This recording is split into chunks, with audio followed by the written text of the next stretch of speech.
தமிழ்நாடு வெல்லட்டும், ஸ்டாலின் தொடரட்டும் என்ற மாநில மாநாடு தலைவர் அவர்கள் சொன்னது போலவே 10 லட்சம் பேர் கலந்து கொள்கிற ஒரு மாபெரும் மாநாடாக இந்த ஏற்பாடுகள் செய்யப்பட்டிருக்கிறது. இந்த 20 லட்சம் சதுரடி அளவிலே அங்கு அரங்குகள் அமைக்கப்பட்டிருக்கிறது. 20 லட்சம் சதுரடியில் 3 லட்சத்துக்கு மேற்பட்ட நாற்காலிகள் போடப்பட்டிருக்கிறது. அது இல்லாமல் 2 பக்கமும் நிற்கிறதுக்கு இங்கிட்டு 2 லட்சம், இங்கிட்டு 2 லட்சம், 7 லட்சம் பேர் நிற்கக்கூடிய அளவில் இடம் தயார் செய்யப்பட்டிருக்கிறது. அனைவருக்கும் குடிதண்ணீர் ஏற்பாடு செய்யப்பட்டிருக்கிறது. அதே போல் கழிவறை வசதியும் செய்யப்பட்டிருக்கிறது. அதை தாண்டி வெளியில் சென்றால் அது அவர்கள் தண்ணி தேவையான அளவுக்கு இந்த சைடும் அந்த 2 பக்கமும் 10 லட்சம் லிட்டர் தண்ணி அங்கே வைக்கப்பட்டிருக்கிறது. எனவே ஒவ்வொருவரும் எந்த விதமான பாதிப்பும் இல்லாத அளவுக்கு பேரிகார்ட் பிரிக்கப்பட்டு எந்த இடத்திலும் தள்ளுமுள்ளு இல்லாமல் செய்யப்பட்டிருக்கிறது இந்த ஏற்பாடுகள்.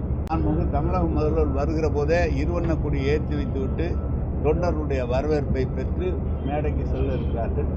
எனவே இந்த சுற்றி வருகிற பேருந்துகள் என்னுடைய கணக்கு ஒரு போலீஸ் கணக்கு 24,000 வண்டி வரும் என்று ஒரு கணக்கு செய்யப்பட்டிருக்கு. 24,000.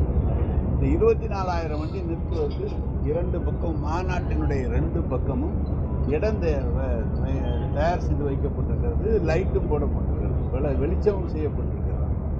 வருகிற கழக தோழர்கள் உங்கள் மூலமாக நான் சொல்கிற ஒரே வேண்டுகோள், சாலையிலே நிறுத்தினால் பின்னால் வருகிறவர்கள் வந்து சேர முடியாது.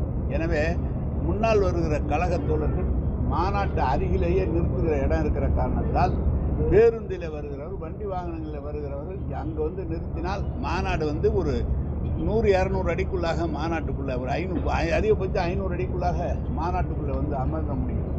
சாலையிலே நிறுத்தி 10 கிலோமீட்டர் 5 கிலோமீட்டர் தொண்டர்கள் நடந்து வராத அளவுக்கு முன்னால் வருகிற வாகனங்கள் அந்த வாகனங்கள் நிறுத்தும் இடத்திற்கு உள்ளே சென்றால் மாநாட்டுக்கு வருவதற்கும் அவர்களுக்கு சௌகரியமாக இருக்குது. இது உங்கள் மூலமாக அவர்களுக்கு வேண்டுகோளாக வைக்கிறேன். தேர்தல் நேரத்தில் இந்த இடத்துல சொல்லப்பட்ட வாக்குறுதிகள் 7 வாக்குறுதிகளை தந்துதான் ஆட்சி அடுத்த 10 ஆண்டு காலத்துக்கு கழகம் வந்தால் என்ன செய்யும்? பாசன வசதியை 2ஆக பெருக்குவோம், கல்வி வசதியை பெருக்குவோம், மருத்துவ வசதியை பெருக்குவோம் என்றெல்லாம் சொல்லி 7 விதமான சூளுரைகளை சொல்லி தான் ஆட்சி பொறுப்பேற்றோம். அதே இடத்தில் தான் மாநாடு.